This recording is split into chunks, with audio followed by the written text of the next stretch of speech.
May ibang pamilya ang asawa ko at buong pamilya niya ay itinago ito sa akin.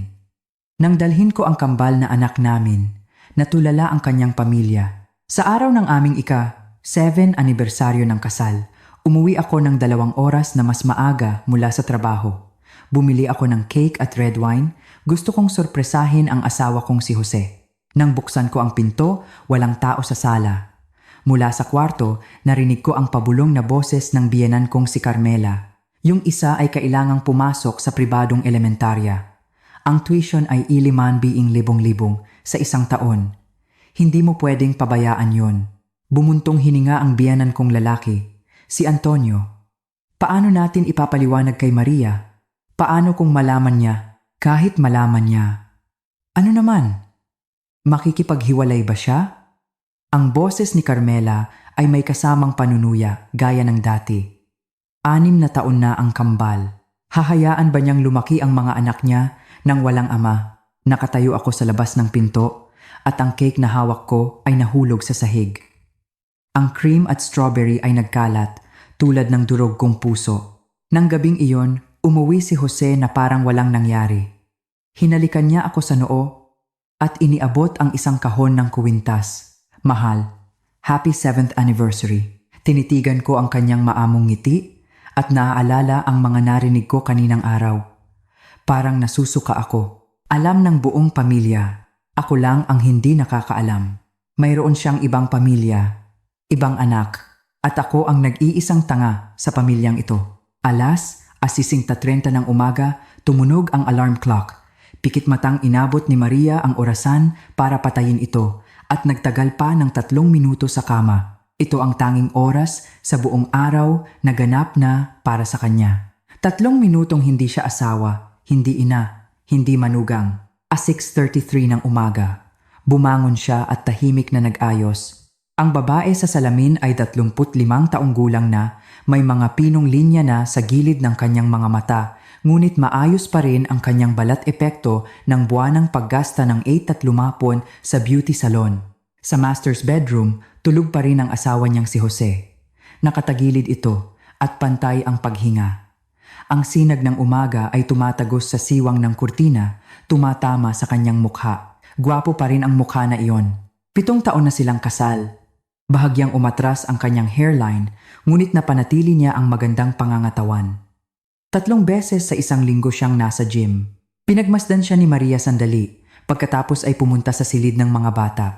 Ang kambal na anak, sina Juan at Miguel, ay mahimbing pa ring natutulog. Ang kanilang 6 na taong gulang na mukha ay magkamukhang magkamukha na may mahahabang pilik mata. Lumambot ang puso ni Maria, yumuko siya at hinalikan sila sa noo. Mama, inaantok na sabi ni Juan. Tulog ka pa, maaga pa, pabulong na sabi ni Maria. Sa kusina, naghahanda na ng almusal ang biyenan niyang si Carmela. Kumukulo na ang sinangag sa kawali at umaamoy ang bango ng pritong itlog. Ma, good morning, sabi ni Maria. Tinaas ang manggas ng damit. Ako na po. Huwag na. Gisingin mo na lang ang mga bata, sabi ni Carmela nang hindi lumilingon. May activity sila sa kindergarten ngayon. Baka mahuli pa sila. Normal ang tono nito, ngunit naramdaman ni Maria ang bahagyang inis. Laging ganito ang biyenan niya, magalang, ngunit may distansya. Laging may harang. Sa loob ng 7 taon, hindi sila nag-away, pero hindi rin sila naging malapit sa isa't isa. 7:00 ng umaga. Nakaupo na ang buong pamilya sa hapagkainan. Si Jose ay nagbabasa ng balita sa cellphone. Ang biyenan niyang si Antonio ay nagbabasa ng dyaryo. Ang kambal ay masayang nag-uusap tungkol sa drawing contest sa kindergarten. Papa, pwede mo ba kaming panoorin sa contest? Tanong ni Juan. Tumingin si Jose at ngumiti ng may paumanhin. Sorry, mga anak, may meeting si Papa ngayon. Sa susunod, promise. Lagi mo namang sinasabi na sa susunod, sabi ni Miguel habang nakanguso. This time, totoo na. Sabi ni Jose habang ginugulo ang buhok ng anak. Mamayang gabi, dadalhin kayo ni Papa sa Jollibee. Gusto nyo? Opo, agad na sumaya ang 2 bata. Pinapanood ni Maria ang eksena at muling lumitaw ang kakaibang pakiramdam sa kanyang puso. Mabuting ama si Jose o sa paningin ng iba. Ngunit nitong huling 6 na buwan, mas dumalas ang kanyang pagliban. Parent-teacher meetings, family day, weekend outings laging may dahilan. Mahal, parang maputla ka. Biglang sabi ni Jose. Siguro kulang lang sa tulog, sabi ni Maria habang sumusubo ng kanin. Huwag kang masyadong magpagod. Hayaan mo na lang yung ibang bagay sa opisina, sabi ni Jose habang nilalagyan ng pritong itlog ang kanyang plato. Manager ka na ngayon, hindi mo kailangang gawin lahat, alam niya. Si Maria ay isang middle-level manager sa isang multinational company at maganda ang kanyang sahod. Noong nabuntis siya, pinayuhan siya ng kanyang biyenan na mag-resign, sinasabing kayang-kaya siyang buhayin ng pamilya Reyes. Hindi siya pumayag, pinilit niyang magtrabaho. Dahil dito, nanatiling malamig ang relasyon nila ng kanyang biyenan. Matapos ihatid ang mga bata, nagmaneho si Maria papunta sa opisina. Habang nakatigil sa traffic light, napansin niya ang isang mahabang buhok sa passenger seat. Kulay berde at bahagyang kulot. Hindi sa kanya. Kinuha niya ang buhok at matagal na tinitigan. Hindi nagpapasakay ng babaeng katrabaho si Jose sa passenger seat. Sinabi niya iyon noon. Kanino ito? Tumunog ang kanyang cellphone. Si Jose. Mahal, baka gabihin ako ng uwi mamaya. May client dinner. Okay. Dahan-dahan sa pag-inom. Alam ko. I love you. Pagkababa ng telepono, binalot ni Maria ang buhok sa tissue at inilagay sa kanyang bag. Baka isang katrabaho lang na nakisakay, sabi niya sa sarili. Huwag mag-isip ng kung ano-ano. Ngunit kapag naitanim na ang binhi ng pagdududa, ito ay tutubo at mag-uugat. Pagkatapos ng meeting sa hapon, bigla na lang naisipan ni Maria na pumunta sa opisina ni Jose. Bihira siyang pumunta doon.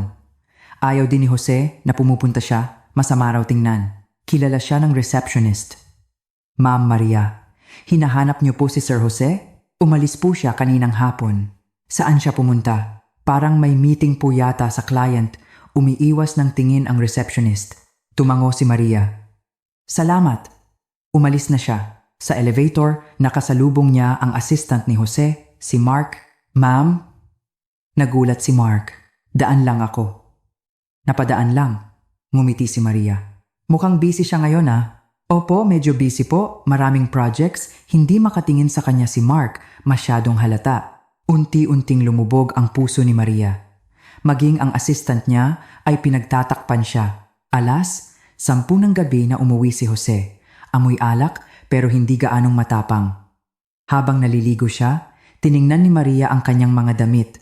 May bahid ng pabango sa kwelyo ng kanyang polo, pambabaeng pabango. Isang mabangong floral scent. Hindi ito ang brand na ginagamit niya. Mahal, pakikuha ng tuwalya, sigaw ni Jose mula sa banyo. Inabot ni Maria ang tuwalya. Hinawakan ni Jose ang kanyang kamay. Inilapit siya nito sa loob ng banyo. Sa gitna ng singaw, hinalikan siya nito mainit, parang noong bagong kasal sila. Ngunit naamoy ni Maria ang pabango na nagmumula sa balat nito. Anong problema? Naramdaman ni Jose ang paninigas ng kanyang katawan. Pagod lang. Itinulak siya ni Maria. Maraming ginawa sa opisina ngayon. Nakahiga sa kama, mabilis na nakatulog si Jose. Si Maria ay dilat na nakatitig sa kisame. 7 taon ng pagsasama, 2 anak, isang tila perpektong buhay. Paano kung ang buhok na iyon, ang pabango na iyon, ang mga umiiwas na tingin, ay pawang nagkataon lang, ayaw niyang isipin ng malalim. Noong weekend, sinabi ng biyenan niya na mayroon silang high school reunion at isasama niya ang kambal. Gusto sanang sumama ni Maria, ngunit sinabi ni Carmela na puro matatanda lang ang nandoon at maiilang lang sila. Ipasundo mo na lang kayo kay Jose. Huwag na, susunduin kami ng anak ni Tita Celia. Nag-aayos si Carmela ng mga damit ng apo. Doon na rin kami kakain ng hapunan. Huwag niyo na kaming hintayin. Nagtaka si Maria. Bihira ang biyenan niyang mag-ayang lumabas kasama ang mga bata at sinadya pa nitong huwag silang isama. Hapon na, nag-iisa si Maria sa bahay at naglilinis. Sa drawer ng kwarto ng biyenan niya, nakakita siya ng isang bote ng gamot. Folic acid. Gamot para sa mga buntis. 58 na ang biyenan niya. Imposibleng buntis ito. Para kanino ito? Hawak ni Maria ang bote, nanginginig ang mga kamay. Naalala niya noong nakaraang buwan, sinabi ng biyenan niya na aalagaan niya ang isang may sakit na kaibigan. 3 araw siyang nawala. Pag-uwi niya, may nahulog na flyer ng isang baby store mula sa kanyang bag. Sabi niya, inabot lang daw sa kanya sa daan. Lahat ng piraso ay nagsimulang magkabit-kabit, ngunit kailangan niya ng ebidensya. Isang direktang ebidensya na hindi maitatanggi. Lunes, nag-leave si Maria at pumunta sa isang telecommunications company. Ang mobile plan nila ni Jose ay isang family plan at ang pangunahing linya ay nasa pangalan niya. Gamit ang dahilan na nakalimutan niya ang password, nakuha niya ang call log para sa huling 6 na buwan. Isang numero ang madalas na lumitaw, halos araw-araw. Hindi mahaba ang mga tawag, ngunit regular.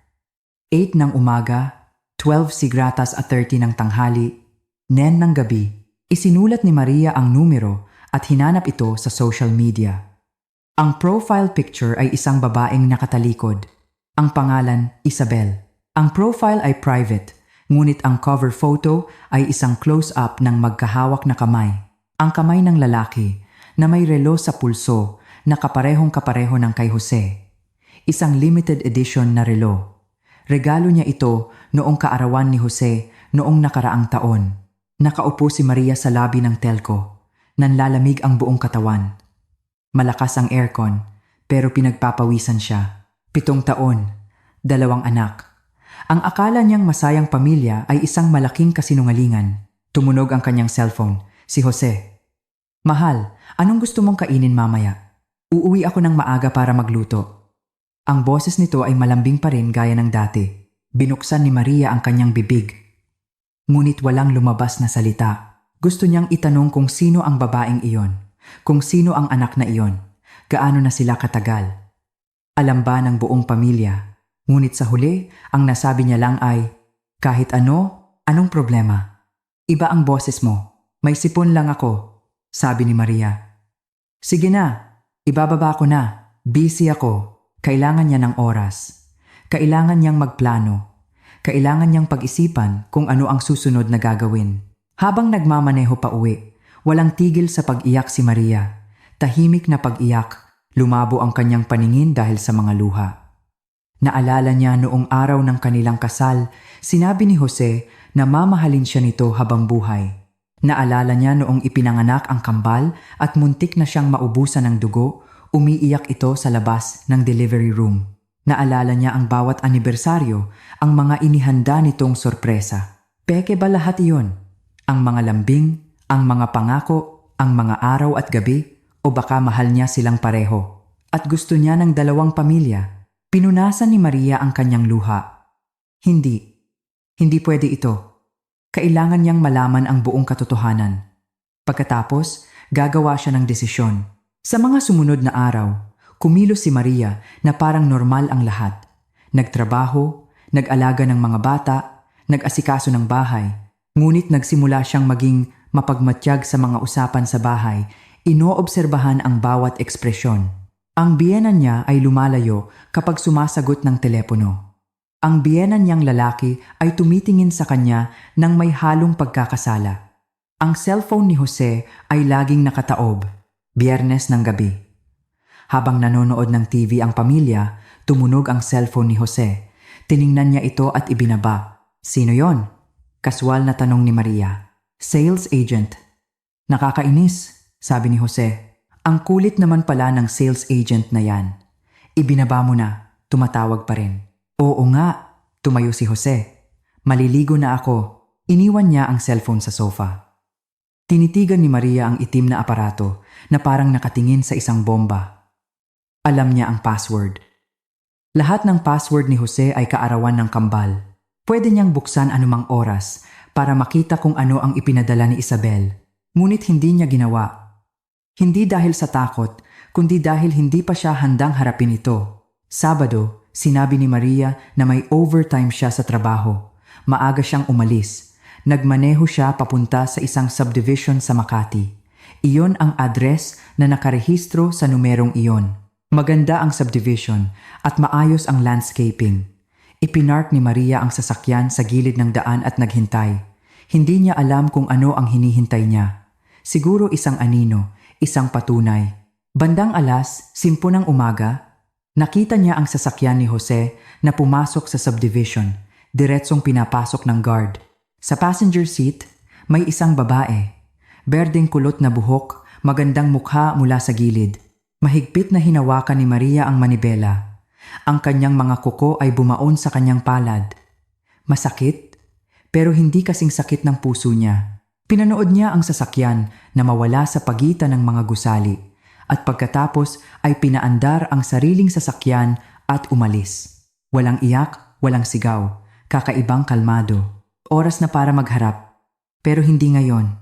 Isang araw bago ang kanilang ika-7 anibersaryo, pumunta si Maria sa isang law firm. Nagkonsulta siya tungkol sa diborsyo, paghahati ng ari-arian, kustudiya ng mga anak. Matapos pakinggan ang kanyang kwento, pinayuhan siya ng abogado na mangalap muna ng ebidensya. Ang ginawa ng asawa mo ay isang malaking pagkakamali. Pabor sa'yo.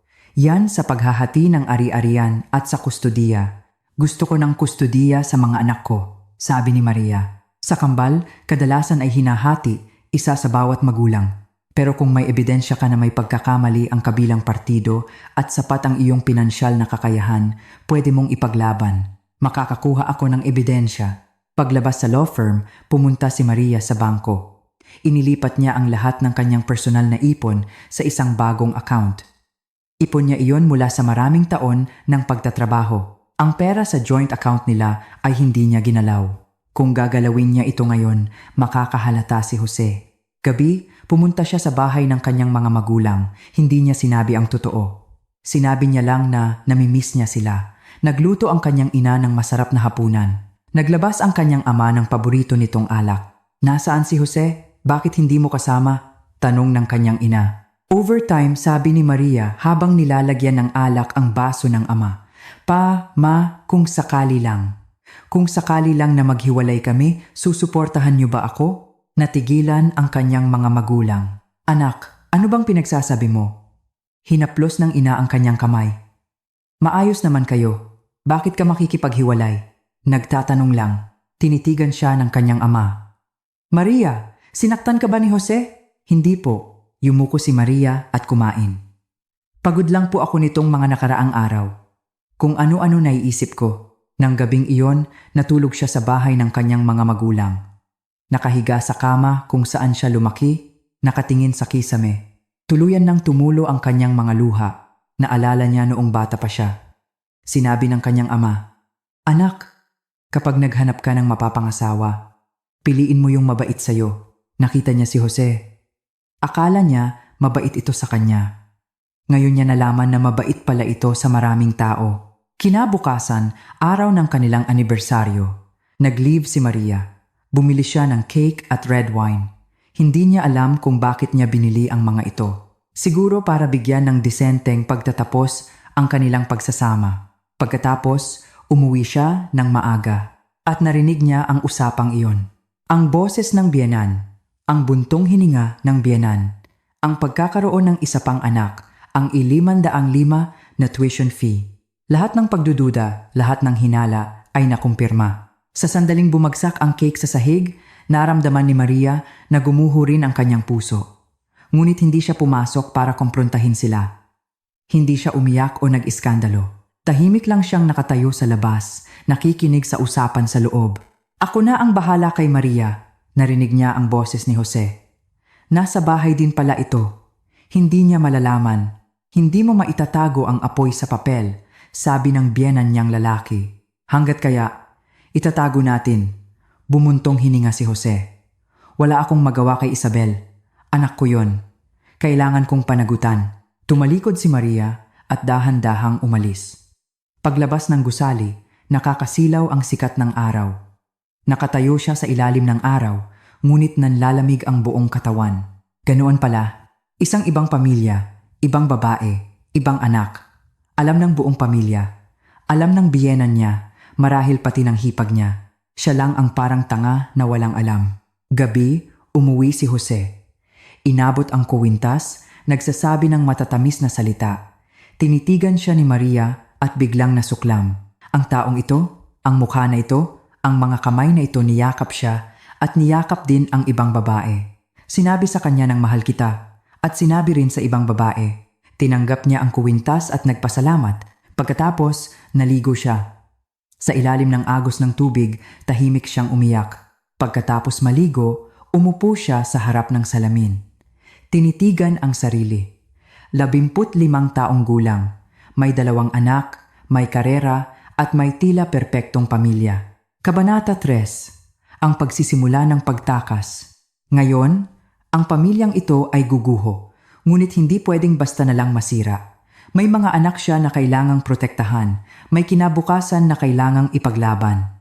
Binuksan ni Maria ang isang drawer at kumuha ng notebook.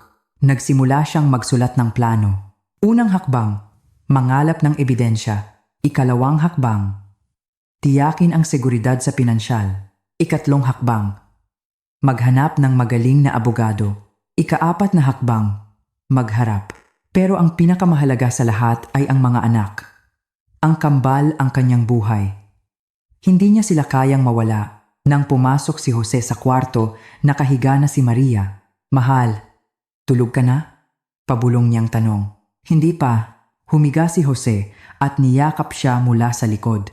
Nanigas ang katawan ni Maria, ngunit hindi niya ito itinulak. May bagong project sa opisina. Baka maging busy ako, sabi ni Jose.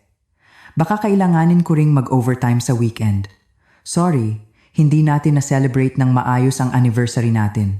Okay lang, sabi ni Maria. Totoong okay na. Dahil simula ngayon, patay na ang kanyang kasal. Sa dilim, dilat ang mga mata ni Maria. Naalala niya noong magkasintahan pa lang sila, araw-araw siyang sinusundo ni Jose sa trabaho. Naalala niya noong nag-propose ito. Nanginginig ang mga kamay sa kaba. Naalala niya noong ipanganak ang mga anak nila. Niyakap siya nito at sinabing, "Salamat sa hirap mo." Ang mga magagandang alaalang iyon ay naging mga patalim ngayon, isa-isang humihiwa sa kanyang puso. Ngunit hindi siya pwedeng bumagsak. Para sa mga anak niya, kailangan niyang maging matatag. Kinabukasan, nag-file si Maria ng annual leave. Sinabi niyang gusto niyang dalhin ang mga bata para magbakasyon. Hindi nagduda si Jose. Binigyan pa siya nito ng credit card. Enjoy kayo ng mga bata. Kung kulang, sabihin mo lang sa akin. Tinanggap ni Maria ang card habang tumatawa ng mapakla sa kanyang isip. Siguro ito ang paraan niya para bumawi sa kanyang pagkakasala. Pero hindi niya kailangan iyon. Ang kailangan niya ay katotohanan, ebidensya, at lakas para lumaban.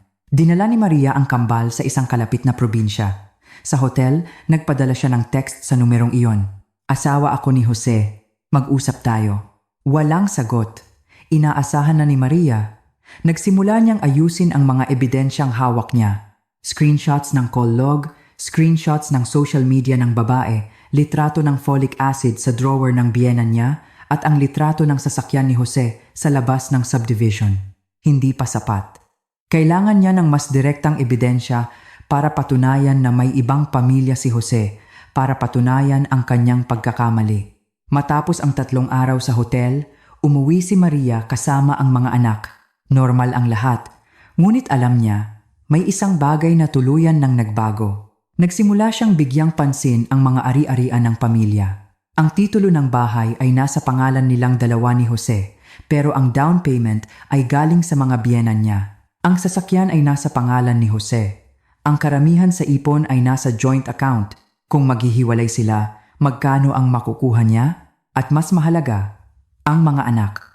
Hindi basta-bastang isusuko ni Jose ang kustudiya, lalo na sa kambal. Itinuturing silang yaman ng pamilya Reyes. Nag-research si Maria online, nagtanong sa mga kaibigang abogado. Ang conclusion?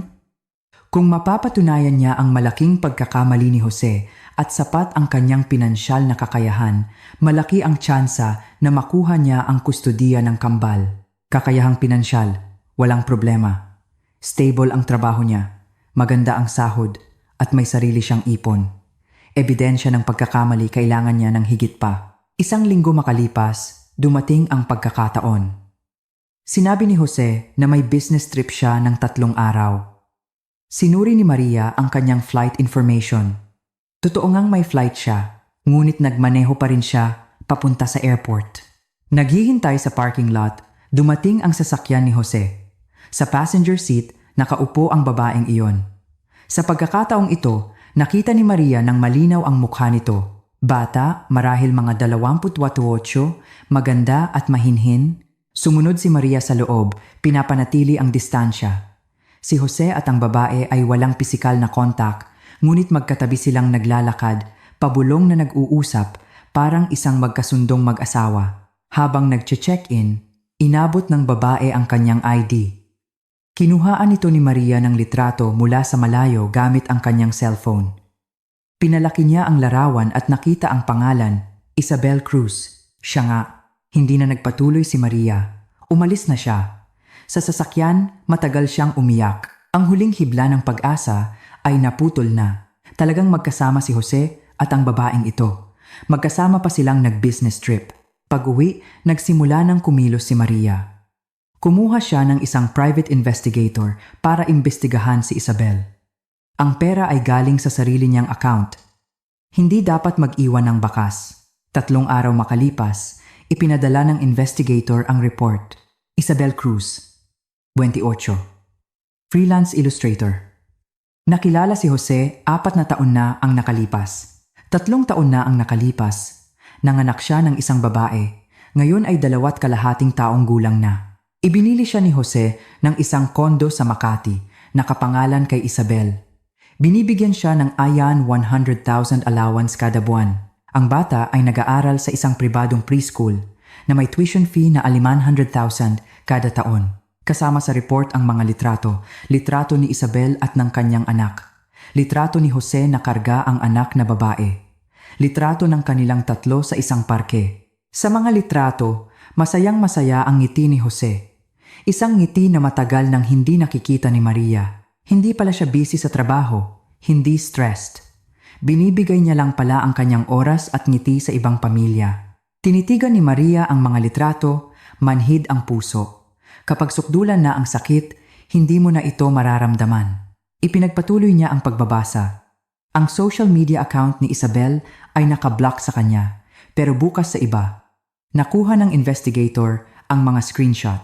May mga litrato doon ni Jose na kasama ang anak sa kaarawan nito. May mga litrato nilang magkasama sa biyahe. May litrato ni Jose na nagluluto sa kusina sa hating gabi. Ang mga caption ay laging mainit. Pagod na si hubby.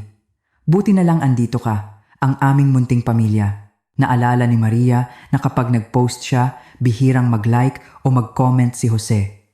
Sabi niya, hindi raw siya mahilig sa cellphone. Hindi pala mahilig, ayaw niya lang lumitaw sa buhay niya. Sa dulo ng report, naroon ang bank statement ni Jose. Buwan-buwan, may regular na transfer kay Isabel.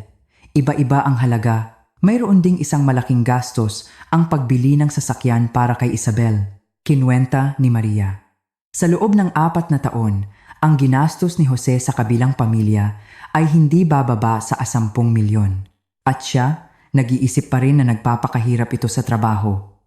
Nagtitipid siya, gustong makaipon para sa mas malaking bahay. Napakalaking kabalintunaan. Isinara niya ang report. Nakaupo si Maria sa dilim. Sa labas, ang mga ilaw ng siyudad. Bawat bintanang may ilaw ay isang pamilya. Dati, may pamilya rin siya.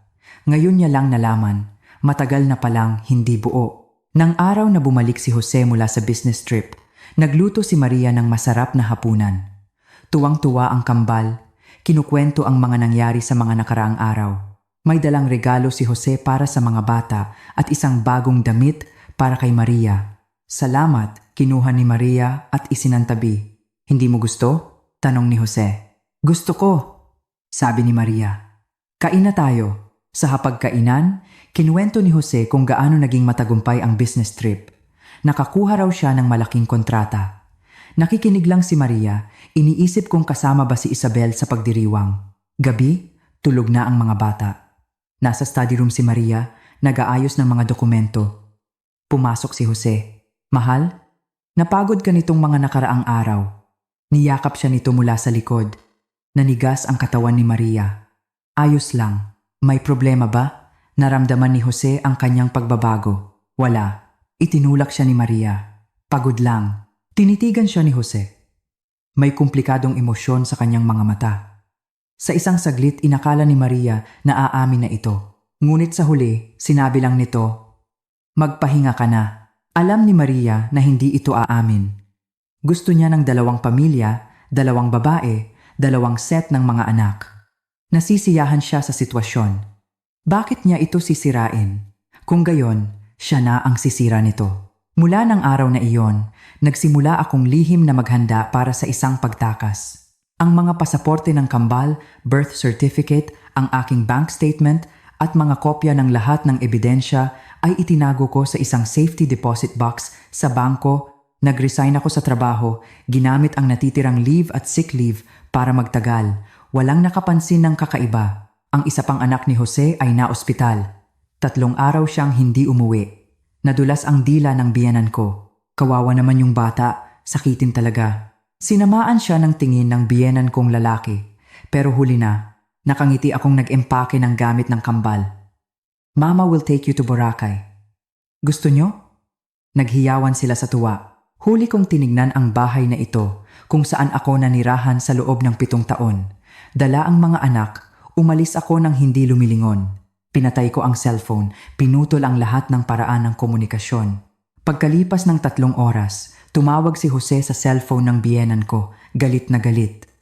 Wala si Maria at ang mga bata. At ako, nasa airport na sa kabilang dulo ng bansa, hawak ang 3 tiket papuntang Cebu.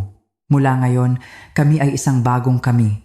Nang lumipad ang eroplano, tuwang-tuwa sina Juan at Miguel na nakadungaw sa bintana, pinapanood ang mga ulap. Nakaupo si Maria sa gitna, yakap ang 2 anak. Payapa ang kanyang puso, isang pakiramdam na matagal na niyang hindi naramdaman. "Mama, ilang araw tayo doon?" tanong ni Miguel. "Hanggang sa magsawa kayo," sabi ni Maria. "Paano si Papa? Hindi ba siya sasama?" Busy si Papa sa trabaho. Hinaplos ni Maria ang buhok ng anak. "Hindi ba sapat na kasama niyo si Mama?" "Sapat po," sabay na sabi ng 2 bata. Ngumiti si Maria. Sa gitna ng ngiti, nabasa ang kanyang mga mata. Naalala niya ang litrato sa report ng investigator kung saan kasama ni Jose ang isa niyang anak sa isang resort. Ngayon, siya naman ang magdadala ng kanyang mga anak sa isang lugar na walang kasinungalingan. Nang lumapag ang eroplano sa Cebu, gabi na. Dinala ni Maria ang mga anak sa isang hotel suite na nabook na niya. Malapit ito sa mga beach. Para bukas ng umaga ay makakapunta sila agad. Matapos paliguan at patulugin ang mga bata, binuksan ni Maria ang bagong bili niyang cellphone at nilagyan ng bagong SIM card. Ang lumang cellphone ay naka-off na at itinapon sa basurahan sa airport. Sa bagong cellphone, iisa lang ang contact. Ang kanyang abogado, si Attorney Cruz. "Attorney Cruz, nakarating na kami," nag-text siya. "Mabuti. Sundin ang plano. Tumawag ka agad kung may problema." Ibinaba ni Maria ang cellphone at pumunta sa balkonahe. Ang gabi sa Cebu ay mainit at mahalumigmig. Masarap ang hangin sa mukha. Huminga siya ng malalim, ninamnam ang matagal nang nawalang kalayaan. Samantala, sa Maynila, magulo na ang lahat. Umuwi si Jose ng alas 8 ng gabi. Galing siya sa ospital. Mataas ang lagnat ng anak ni Isabel at 3 araw niya itong binantayan. Pagod, pero panatag ang loob. Naalagaan niya ang 2 pamilya. Pagbukas ng pinto, madilim ang bahay. "Maria, mga anak," sumigaw siya. Walang sumasagot. Binuksan niya ang ilaw. Sobrang linis ng sala. Sa ibabaw ng mesa, may isang papel. Sulat kamay ni Maria. "Jose, dinala ko muna ang mga bata. Huwag mo kaming hanapin. Iyon lang. Walang sinabing pupuntahan. Walang sinabing petsa ng pagbabalik." Kinabahan si Jose. Tinawagan niya ang cellphone ni Maria. Naka-off. Tinawagan ang mga biyenan niya. Hindi raw nila alam. Tinawagan ang mga kaibigan ni Maria. Wala raw silang contact. Isang masamang kutob ang naramdaman niya. Tumatakbo siyang pumasok sa kwarto at binuksan ang aparador. Wala na ang mga damit na madalas isuot ni Maria. Ang maleta ng kambal ay kulang ng 2. Pumunta siya sa study room. Wala na ang mahahalagang dokumento ni Maria. Ang marriage certificate nila ay nandoon pa, pero wala na ang passport ni Maria. Napaupo si Jose sa silya, blanko ang isip. Nalaman na ni Maria. Kailan pa niya nalaman? gaano karami ang nalaman niya. Tumunog ang cellphone. Ang ina niyang si Carmela. Jose, kasama mo ba si Maria at ang mga bata? Naka-off ang cellphone niya, hindi ko matawagan. Nag-iwan siya ng sulat. Sabi niya dinala niya ang mga bata. Tuyo ang boses ni Jose. Ano? Sumigaw si Carmela. Saan sila pumunta? Kailan sila babalik? Bakit hindi mo pinigilan? Paano ko pipigilan? Hindi ko nga alam na aalis siya. Dahil ba? Dahil ba nalaman na niya yung tungkol doon? Pabulong na tanong ni Carmela. Tahimik si Jose. Maliban doon, wala nang ibang paliwanag. Pagkababa ng telepono, napasandal si Jose sa silya. Sa mga nakaraang taon, maingat siya. Akala niya, nababalanse niya ang lahat ng maayos. Si Maria ay masunurin, si Isabel ay maunawain. Walang gulo sa magkabilang panig, inisip niya pa nga. Kapag medyo lumaki na ang anak niya kay Isabel, hahanap siya ng pagkakataon para unti-unting ipatanggap kay Maria ang sitwasyon. Ngayon, tapos na ang lahat. Tumawag si Isabel, umiiyak ang boses. Jose, sabi ng doktor kailangan daw ma-admit. Natatakot ako mag-isa. Pupunta na ako, sabi ni Jose. Ikaw, ayos ka lang ba diyan? Iba ang boses mo. Ayos lang. Hinilot ni Jose ang kanyang sentido. Papunta na ako. Pagkababa ng telepono, tinitigan niya ang walang laman na bahay. Sa loob ng 7 taon, laging mainit ang lugar na ito. May tawanan ng mga bata, may anino ni Maria. Ngayon, siya na lang mag-isa. Naalala niya ang huling tingin ni Maria sa kanya. Kalmado pero malamig. Hindi pala iyon kalmado. Iyon ay pagsuko pagkatapos ng kawalan ng pag-asa. Kinuha ni Jose ang susi ng sasakyan at tumakbo palabas. Gusto niyang pumunta sa ospital, pero mas gusto niyang hanapin si Maria. Ngunit saan hahanapin? Saan pupunta si Maria? Sa bahay ng magulang niya? Sa mga kaibigan? O natuklasan na niya ang tungkol kay Isabel at hinahanap ito? Nang maisip ito, biglang kinabig ni Jose ang manibela at nagmaneho papuntang Makati. Nang buksan ni Isabel ang pinto, nakita niya ang maputlang mukha ni Jose at nagulat. Jose! Anong nangyari? Pumasok si Jose at inilibot ang tingin. Walang bakas ni Maria. Pumunta ba dito? Ang asawa ko? Tanong niya. Ang asawa mo? Hindi, nagtatakang sabi ni Isabel. Bakit siya pupunta dito? Nakahinga ng maluwag si Jose, ngunit mas lalong bumigat ang kanyang puso. Hindi hinanap ni Maria si Isabel. Saan siya nagpunta? Dala ang mga anak, pinutol ang lahat ng komunikasyon. Ito ay senyales ng tuluyang pag-alis. Ano bang nangyari? Hinawakan ni Isabel ang kanyang kamay. Umalis si Maria, kasama ang mga bata. Hindi ko alam kung saan, napaupo si Jose. Natigilan si Isabel. Alam niyang may pamilya si Jose, pero hindi niya inakalang bigla na lang maglalaho ang asawa nito. Sa pagkakaalam niya, ang asawang iyon ay dapat mahina, masunurin at hindi lalaban. Nalaman na niya. Pabulong na tanong ni Isabel. Siguro, anong gagawin natin? Umiling si Jose. Hindi niya rin alam kung ano ang gagawin. Mag-report sa pulis, si Maria ang ina ng mga bata. Hindi krimen ang pag-alis kasama ang mga anak. Kumuha ng private investigator, kailangan ng oras. At kung nagtatago si Maria, mahirap siyang mahanapin. Tumunog muli ang cellphone. Ang ama niyang si Antonio. Umuwi ka kaagad. Nahimatay ang nanay mo. Nang makarating si Jose sa bahay, nakahiga si Carmela sa kama. Maputla ang mukha. Nakaupo si Antonio sa tabi, seryoso ang mukha. Anong nangyari? Tanong ni Jose. Tingnan mo ang ginawa mo. Sinamaan siya ng tingin ni Antonio. Matagal ko nang sinabi sa'yo na hindi mo maitatago yan. Ngayon, umalis na si Maria. Dinala pa ang mga bata. Pa, wala nang maitutulong ang pagsasabi niyan ngayon. Kailangan natin siyang hanapin. Hanapin? Saan hahanapin? Mukhang mahinahon si Maria, pero matigas ang ulo niyan. Kung desidido siyang umalis, walang makakahanap sa kanya. Nagising si Carmela at hinawakan ang kamay ng anak. Jose, kailangan mong mahanap ang mga apo ko. Sila ang dugong Reyes. Alam ko ma, sabi ni Jose. Pero paano? Ang social circle ni Maria ay simple lang. Mga magulang, ilang kaibigan, mga katrabaho. Isa-isang tinawagan ni Jose. Ang sagot, hindi nila alam. Ang mga magulang ni Maria ay totoong walang alam. Sinabi lang ni Maria na magbabakasyon sila kasama ang mga bata. Hindi sinabi kung saan o kailan babalik. Jose, sinaktan mo ba si Maria? Tanong ng biyenan niyang lalaki sa telepono, mahigpit ang tono. Hindi po pa. Hindi? Bakit siya biglang aalis kasama ang mga bata nang hindi man lang namin alam kung saan? Inagaw ng biyenan niyang babae ang telepono. Jose, sinasabi ko sa iyo, kapag may nangyaring masama kay Maria, hindi kita mapapatawad. Ibinaba ni Jose ang telepono. Sumasakit ang ulo. Walang alam ang mga magulang ni Maria. Walang alam ang mga kaibigan. Ang mga katrabaho, sinabing naka-leave siya. Lahat ng lead, nawala. Gabi na. Nag-iisa si Jose sa sala. Naalala niya ang mga nakalipas na 7 taon.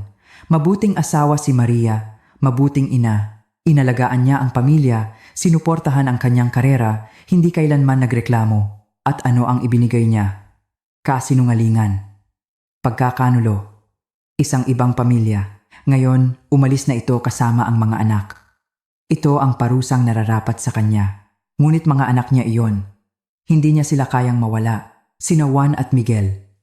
Ang kambal na pinalaki niya, ang kanyang karangalan. Kinuha ni Jose ang cellphone at tinawagan ang isang kaibigang private investigator. Tulungan mo akong maghanap ng tao. Urgent. Sino? Asawa ko. Kasama ang 2 anak. Nawala kaninang hapon. Natahimik ang kausap sa kabilang linya. Jose, wala pang 24 oras na nawawala ang asawa mo. Hindi pa yan ituturing na missing person ng pulis. Kaya nga sa'yo ako tumatawag, sabi ni Jose. Hindi problema ang pera. Hanapin mo lang sila agad. Sige. Ipadala mo sa akin ang mga detalye. Pagkababa ng telepono, sinimulan ni Jose na kolektahin ang impormasyon ni Maria, SSS number, passport number, cellphone number, plaka ng sasakyan. Ngayon niya lang napansin na napakakonti pala ng alam niya tungkol kay Maria. Hindi niya alam kung sino ang mga kaibigan nito, kung saan ito gustong pumunta, kung ano ang ginagawa nito kapag malungkot.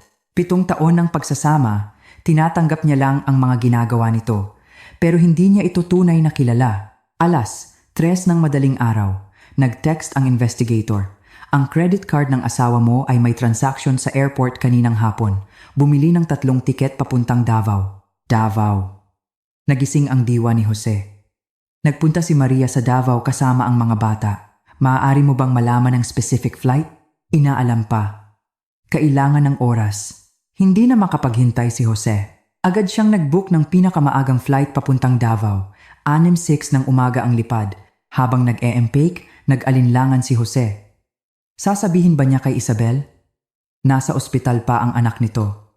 Sa huli, nag-text na lang siya. May business trip ako ng ilang araw. Tumawag ka kung may kailangan. Hindi sumagot si Isabel. 5:00 ng umaga, nasa airport na si Jose. Bago sumakay, muling nag-text ang investigator. Nalaman ko na, ang tiket na binili ng asawa mo ay papuntang Cebu, hindi Davao. Cebu, isang siyudad sa Visayas, malayo sa Davao. Bakit doon pumunta si Maria? Sigurado ka? Oo, sigurado. Ipinadala ko na sa'yo ang screenshot ng booking.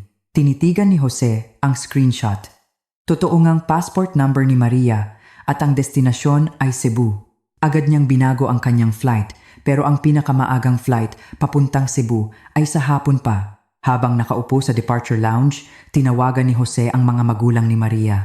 Sinabi niyang posibleng nagpunta si Maria sa Cebu. Cebu? Anong gagawin niya doon? Tanong ng biyenan niyang babae. Hindi ko po alam. Pa, ma, kung sakaling tumawag si Maria sa inyo, sabihin niyo po agad sa akin. Hindi pwedeng lumaki ang mga bata ng walang ama. Ngayon mo lang nalaman na hindi pwedeng walang ama ang mga bata? Malamig na sabi ng biyenan niyang lalaki. Ano bang ginawa mo noon? Ibinaba ang telepono. Hawak ni Jose ang cellphone. Nanlalamig ang puso. Gustong-gusto siya ng mga magulang ni Maria noon. Ngayon, nagbago na ang pakikitungo nila.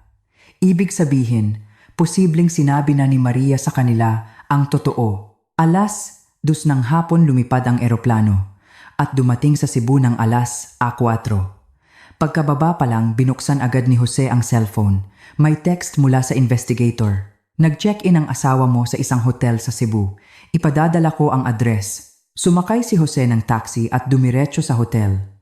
Habang nasa biyahe, iniisip niya ang eksena kapag nakita niya si Maria. Hihingi siya ng tawad, magpapaliwanag, hihilingin na patawarin siya. Sasabihin niyang mahal niya ito, mahal niya ang mga anak, at hindi niya sila kayang mawala. Pagdating sa hotel, dumiretso si Jose sa front desk. Hinahanap ko si Maria Santos. Kasama niya ang 2 batang lalaki na kambal. Dapat naka-check-in sila dito. Tiningnan ng receptionist. Pasensya na po, sir. Pero walang ganyang bisita dito. Imposible. Ngayon lang sila nag-check-in. Sir, wala po talaga. Ipinakita ni Jose ang address ng hotel na ipinadala ng investigator. Ito ang hotel. Paki-check po ulit ng maigi. Muling tiningnan ng receptionist. Umiling ito. Wala po talaga, sir.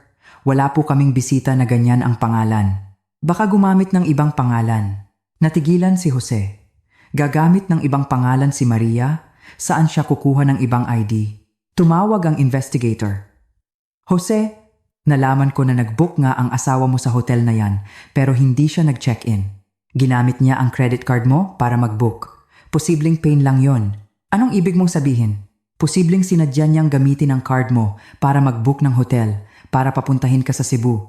Pero sa totoo lang, nasa ibang lugar siya. Sa galit, halos ibato ni Jose ang cellphone. Pinaglalaruan siya ni Maria. Sinadya niyang mag-iwan ng clue para habulin niya ito sa Cebu habang siya ay nasa ibang lugar. Nasaan siya ngayon? Inaalam pa. Naka-off ang cellphone niya at hindi na ginagamit ang credit card. Mahirap siyang i-trace. Nakatayo si Jose sa lobby ng hotel, pinapanood ang mga taong dumadaan. Bigla siyang nakaramdam ng panghihina. May plano si Maria. Matagal na niya itong pinlano. Bawat hakbang ay kalkulado. At siya, parang tanga na sumusunod lang sa gusto nito. Dumilim na. Naglakad si Jose sa mga kalsada ng Cebu nang walang patutunguhan.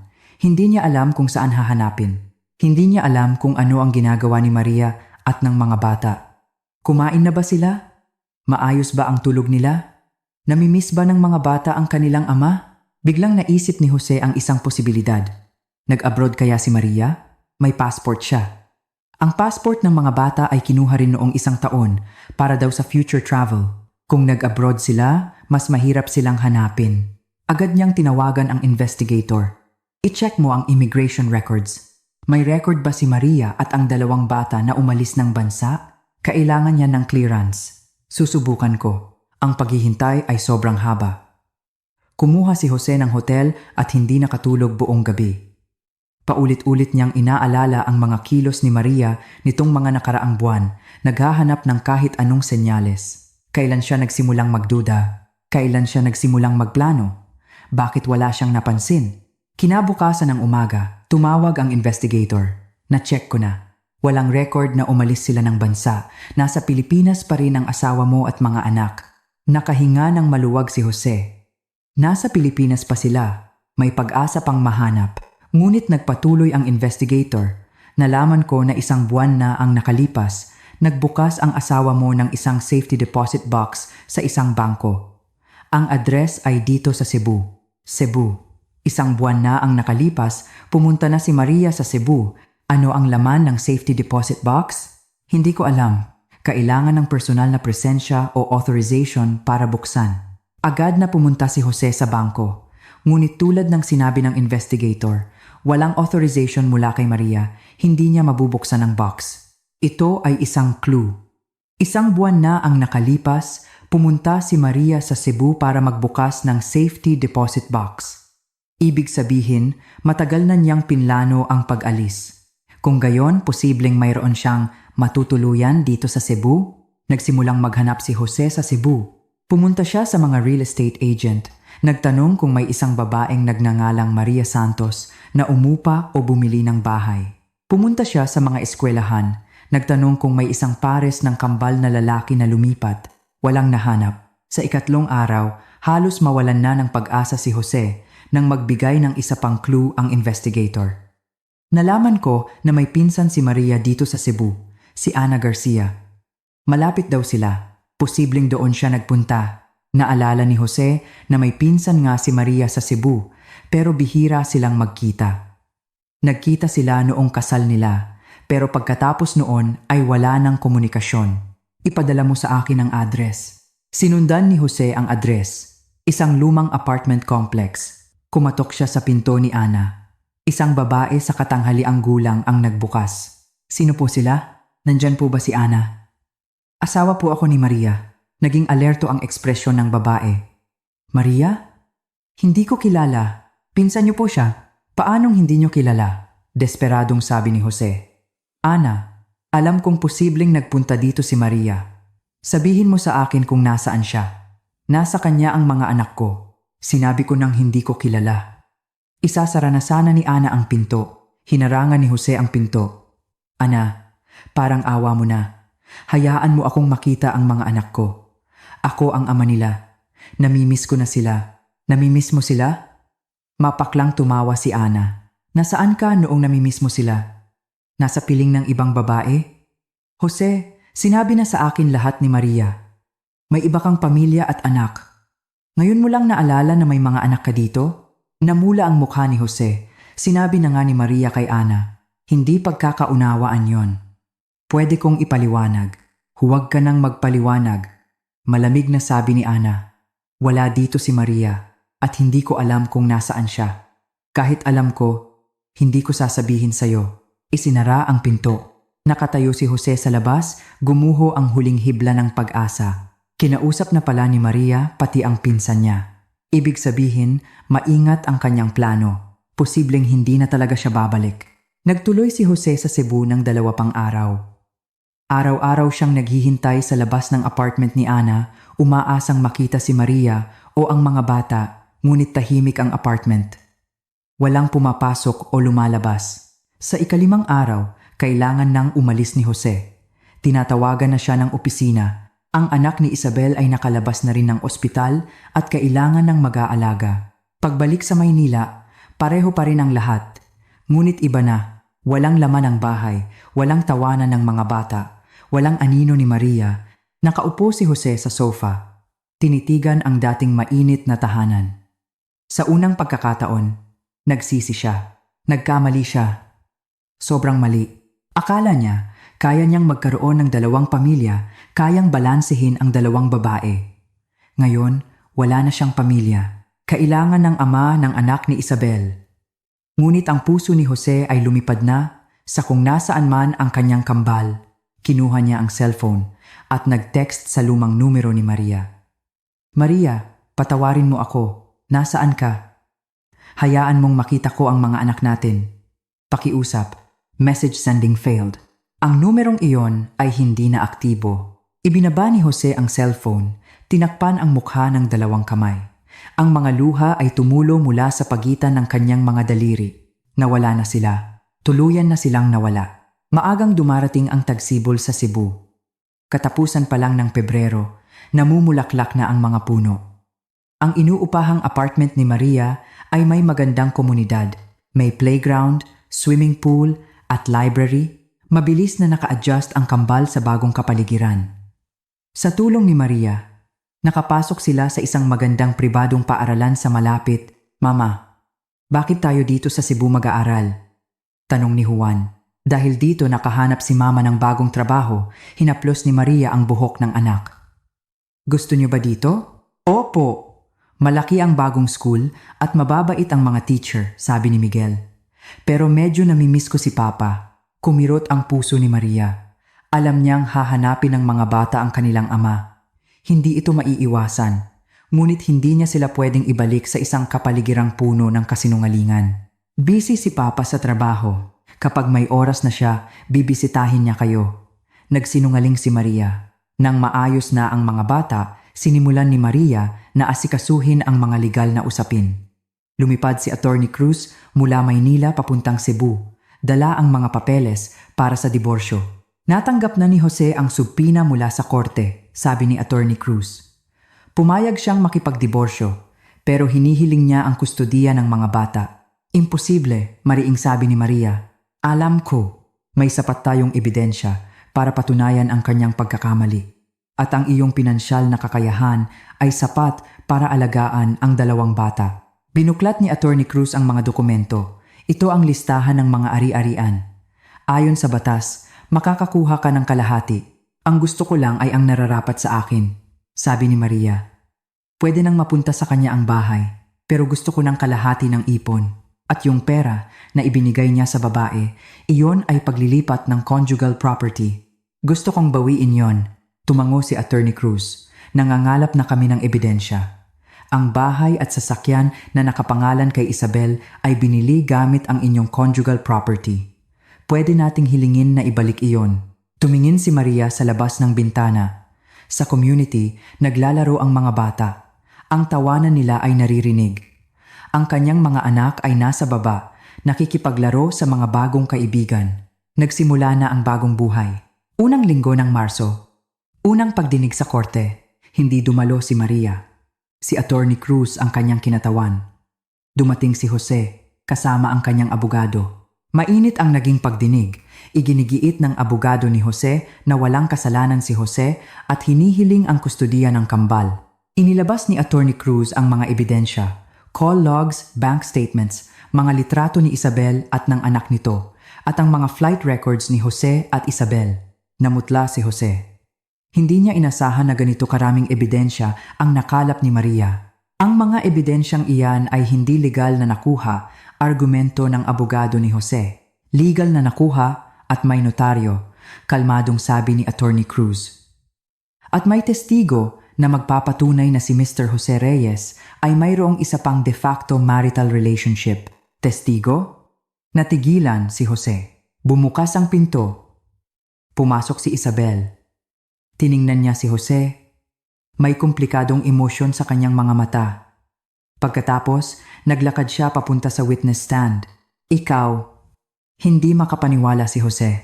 Patawad, Jose. Pabulong na sabi ni Isabel. Hinanap nila ako. Sabi nila, kung hindi ako magtetestigo, kakasuhan nila ako ng bigami. Hindi ako pwedeng makulong. Kailangan ako ng anak ko. Napaupo si Jose sa silya. Gumuho na ang huling depensa niya. Nagpatotoo. Si Isabel. Inamin na 4 na taon silang nagsama ni Jose at may isang anak na babae. Si Jose ang nagbibigay ng buwanang suporta at nagbabayad ng edukasyon ng bata. Namuhay sila bilang mag-asawa at inakala ng mga kapitbahay na sila ay legal na kasal. Malinaw ang ebidensya. Malinaw ang katotohanan. Ipinagpaliban ng hukom ang pagdinig at maglalabas ng desisyon sa ibang araw. Paglabas ni Jose sa korte, pinalibutan siya ng mga reporter. Hindi alam kung sino ang nagkalat ng balita. Nalaman ng lokal na media ang tungkol sa double life divorce case. Mr. Reyes, totoo po bang may 2 kayong pamilya? Ano po ang masasabi niyo sa ginawa ng inyong asawa? Kaninong anak ang ipaglalaban niyo? Itinulak ni Jose ang mga reporter at mabilis na umalis. Sa unang pagkakataon, naramdaman niya kung ano ang ibig sabihin ng masira ang pangalan. Pag-uwi niya, naghihintay ang kanyang mga magulang. Kumusta? Tanong ni Carmela. Nagtestigo si Isabel, mapaklang ngumiti si Jose. Talo tayo. Ang walang hiyang babaeng yon. Nagmura si Carmela. Pinakain mo, binuhay mo, tapos kakagatin ka patalikod. Ma, tama na. Pagod na sabi ni Jose. Ako ang nagkamali. Mula sa simula, mali na ako. Bumuntong hininga si Antonio. Jose, huli na para sabihin yan. Ang mahalaga ngayon ay kung paano natin mapapanatili ang mga apo natin. Hindi na natin sila makukuha, umiling si Jose. Sapat ang ebidensya ni Maria at malinaw ang pagkakamali ko. Hindi ibibigay sa akin ng hukom ang 2 bata. Kung gayon, ipaglaban mo ang isa, sabi ni Carmela. Kambal sila, isa sa bawat isa. Patas yon, patas. Gustong matawa ni Jose. Naging patas ba siya kay Maria? Naging patas ba siya kay Isabel? Naging patas ba siya sa mga anak niya? Ang gusto niya lang ngayon ay isang pagkakataon na makita ang mga anak niya at humingi ng tawad sa kanila. Ilang araw makalipas, tumawag si Attorney Cruz kay Maria. Sinabi niyang pumayag na si Jose sa diborsyo at isinusuko na ang kustudiya ng mga bata. Hinihiling na lang niya ang visitation rights. Handa niyang ibigay sa iyo ang bahay at kalahati ng ipon. Ang hiling niya lang ay payagan mo siyang makita ang mga bata sabi ni Attorney Cruz. Nag-isip si Maria. Pwede ang visitation rights. Pero dapat nasa ilalim ng aking superbisyon. At hindi pwedeng isama ang babaeng yon at ang anak niya. Maaari nating isulat yan sa kasunduan. At kailangan niyang pumirma ng isang kasunduan na hindi na niya guguluhin ang buhay namin ng mga anak ko. Unang linggo ng Abril, formal na nilagdaan ang kasunduan sa diborsyo. Nakuha ni Maria ang kalahati ng halaga ng bahay, kalahati ng ipon at bahagi ng perang ginastos ni Jose para sa bahay at sasakyan ni Isabel. Nang pumirma si Jose, nanginginig ang kanyang kamay. 7 taon ng pagsasama, nagtapos na. Pwede ko bang makita ang mga anak ko? Tanong niya kay Attorney Cruz. Sabi ni Miss Santos, kapag naka-adjust na ang mga bata sa bagong kapaligiran, aayusin niya ang pagkikita niyo. Tumango si Jose, may luha sa kanyang mga mata. Mayo. Bumili si Maria ng isang maliit na kondo sa Cebu. Hindi malaki, pero sapat na. Maganda ang komunidad at maganda ang paaralan. Sanay na ang kambal sa bagong buhay. May mga bago na silang kaibigan. Sumali sa football at art class. Masaya sila araw-araw. Tuwing weekend, dinadala sila ni Maria sa beach. Tumatakbo ang mga bata sa buhanginan, ang kanilang tawanan ay sumasabay sa sinag ng araw. Mama, tingnan mo ang nakuha kong shell. Tumakbo si Juan. Ang ganda. Kinuha ni Maria ang shell. Mama, kailan tayo uuwi sa Maynila? Tanong ni Miguel. Namimiss mo na ba ang Maynila? Opo.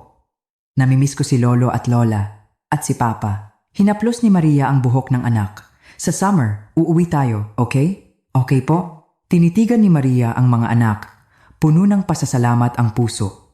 Salamat at napakatatag nila. Salamat at mabilis silang naka-adjust.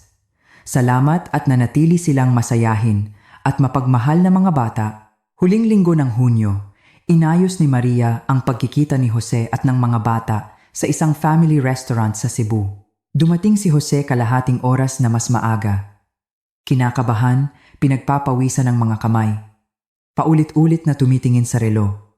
3 buwan na niyang hindi nakikita ang mga anak. Tumangkad na kaya sila? Tumaba o pumayat? Naaalala pa kaya nila ang kanilang ama? Nang dumating si Maria kasama ang mga bata, agad na namula ang mga mata ni Jose. Papa, tumakbo ang kambal at yumakap sa kanya. Niyakap ni Jose ang 2 anak, tumulo ang luha. Inamoy niya ang mga anak, ang amoy na pamilyar sa kanya, ang amoy ng tahanan. Papa, saan ka nagpunta? Ang tagal mong hindi kami dinalaw, tanong ni Juan. Busi si Papa sa trabaho, garalgal ang boses ni Jose. Sabi ni Mama, nandito ka na raw sa Cebu. Pwede mo na kaming dalawin palagi, sabi ni Miguel. Oo mga anak, dadalawin kayo ni Papa palagi, tumingin si Jose kay Maria. Salamat. Tumango si Maria at umupo sa kabilang mesa, binibigyan sila ng espasyo. Naglaro si Jose kasama ang mga bata, kumain ng ice cream, nagkwento ng mga nangyari sa loob ng 3 buwan. Hindi niya magawang tanungin kung kumusta si Maria, kung ano ang plano nila sa hinaharap. Mabilis na lumipas ang 2 oras. Lumapit si Maria. Mga anak, oras na para umuwi. Papa, kailan ka ulit babalik? Tanong ni Juan. Sa susunod na buwan, promise, sabi ni Jose. Pinky promise? Pinky promise. Nagpaalam ang mga bata sa kanilang ama at sumama sa kanilang ina. Nakatayo si Jose sa labas ng restaurant, pinapanood silang papalayo hanggang sa mawala sa karamihan. Kinuha niya ang cellphone at nag-text kay Maria. Salamat. Maayos ang mga bata, inalagaan mo sila ng mabuti. Sumagot si Maria. Mga anak ko sila, maikli, ngunit malinaw. Mga anak niya, palaging magiging mga anak niya, tag-araw. Dinala ni Maria ang mga bata sa Maynila para bisitahin ang kanilang mga lolo at lola. Umuwi rin si Jose. Sa ilalim ng pagbabantay ng mga magulang ni Maria, nakasama niya ang mga bata sa loob ng isang araw. Malamig ang pakikitungo ng mga magulang ni Maria kay Jose, ngunit para sa mga bata, pinayagan pa rin siyang bumisita. Anong plano mo sa buhay? Tanong ng biyenan niyang lalaki.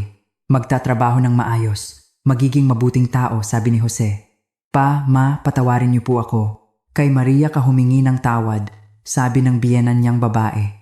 Ang gusto lang namin ay maging maayos ang buhay ni Maria at ng mga bata. Tumango si Jose.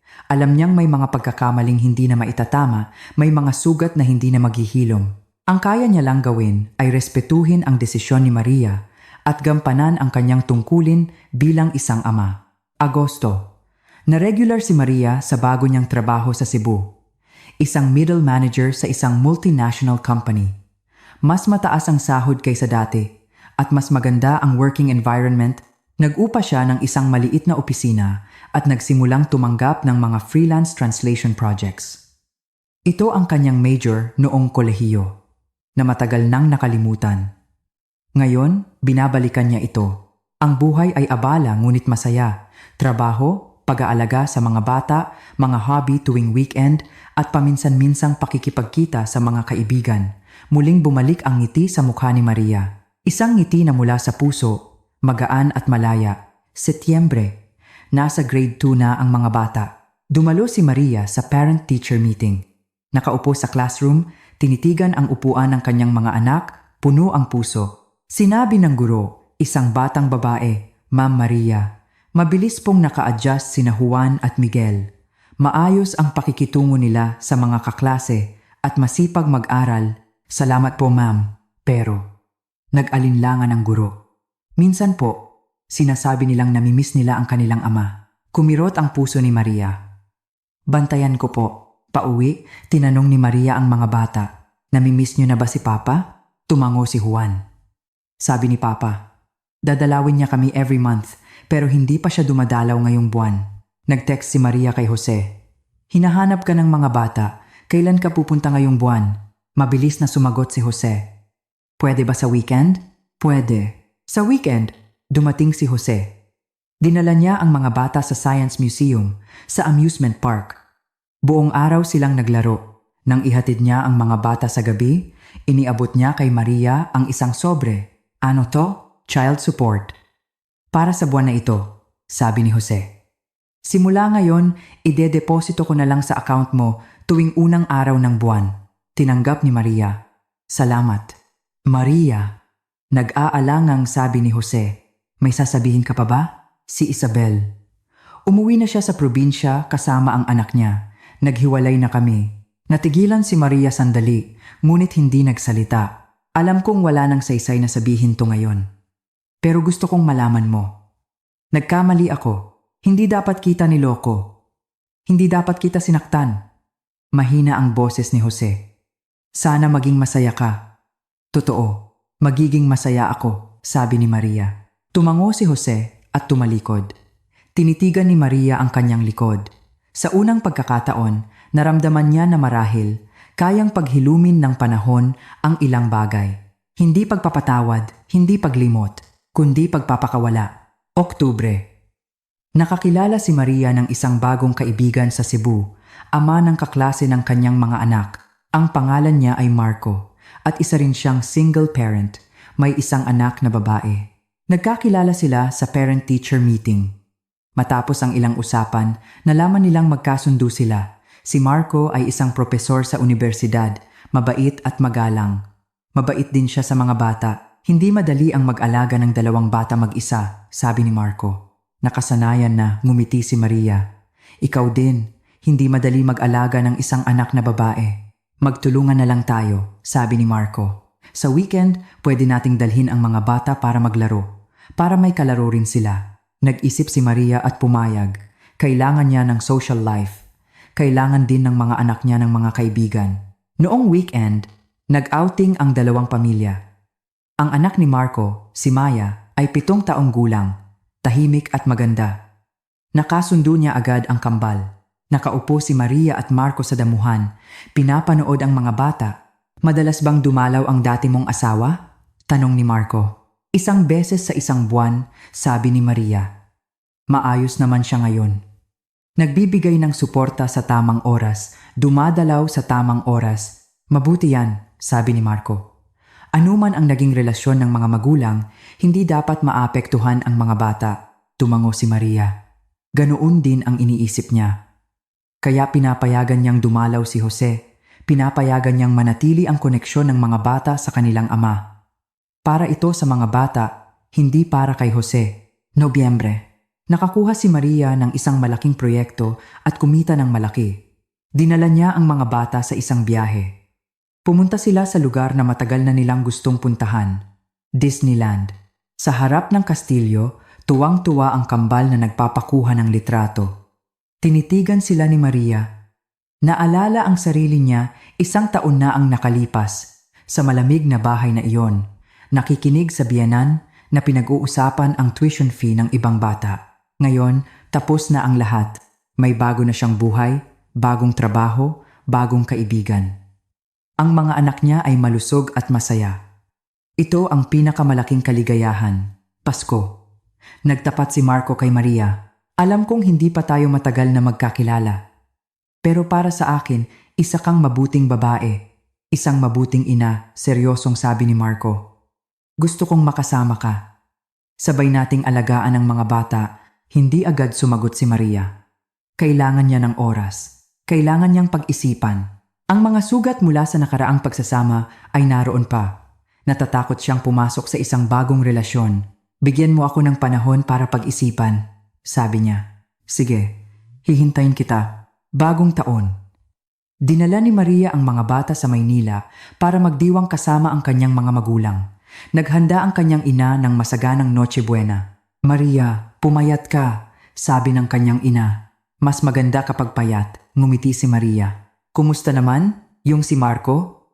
Tanong ng kanyang ama. Mabait po. Mabait din sa mga bata. Kung gayon, pag-isipan mo, sabi ng kanyang ina.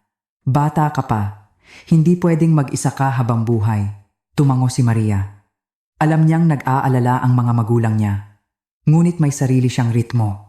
Pagkatapos ng bagong taon, bumalik sila sa Cebu. Nagpatuloy ang buhay. Trabaho, pag-aalaga sa mga bata, paminsan-minsang pakikipag-date kay Marco. Dahan-dahan, ayon sa daloy ng buhay. Tagsibol. Opisyal na naitatag ang translation agency ni Maria. Nag-resign siya sa kanyang corporate job para pagtuunan ng pansin ang sariling negosyo. Mahirap, pero malaya at may pakiramdam ng tagumpay. Sa watong kaarawan ng kambal, lumipad si Jose mula Maynila para magdiwang kasama sila. May dala siyang regalo, cake at isang sulat para sa inyo. Basahin niyo kapag nakaalis na si Papa, sabi ni Jose. Nagblow ng kandila ang mga bata, naghiwa ng cake, masayang masaya. Tinitigan sila ni Jose, may luha sa kanyang mga mata.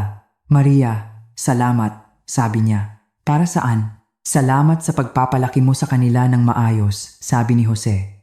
Salamat at pinapayagan mo pa rin akong makita sila. Hindi nagsalita si Maria. Ginagawa niya ito para sa mga bata, hindi para kay Jose. Nang umalis si Jose, binuksan ng mga bata ang sulat. Mahaba ito.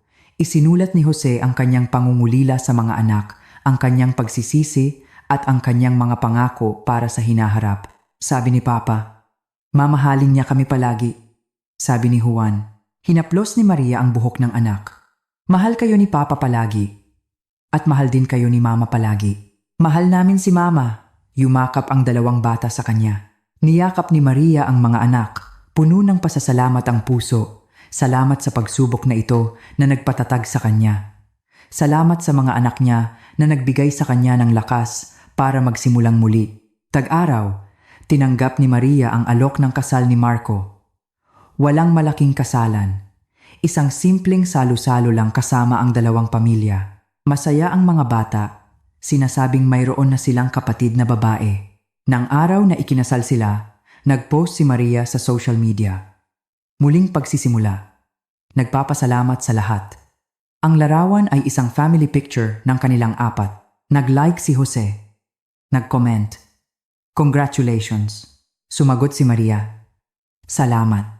2 simpleng salita na naglalaman ng lahat ng pagpapakawala at pagpapatawad. Taglagas. Nakakuha ng malaking proyekto ang agency ni Maria. Sobrang abala, ngunit gaano man kaabala, naglalaan pa rin siya ng oras para sa mga anak, para sa kanyang asawa. Ang buhay ay abala ngunit masaya. Bawat araw ay puno ng pag-asa. Pasko.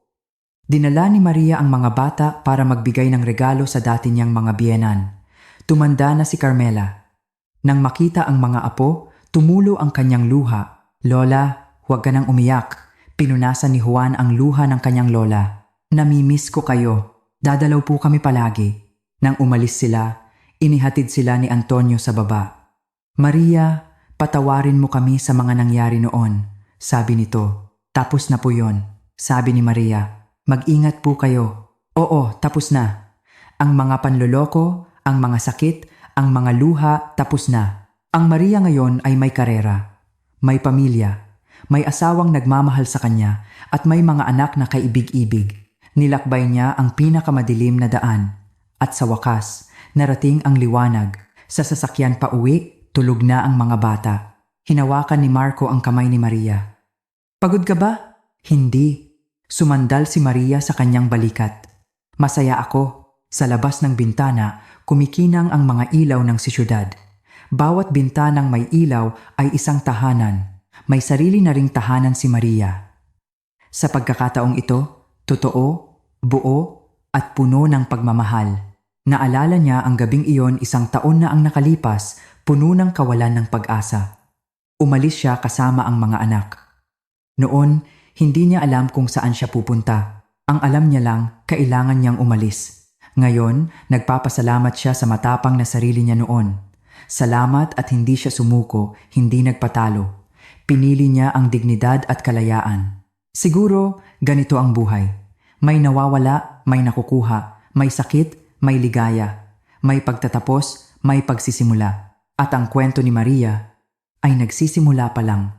Kapag ang kasal ay naging isang magandang kasinungalingan, ang pag-alis ay hindi pagtakas, kundi ang pinakamalaking pagliligtas sa sarili.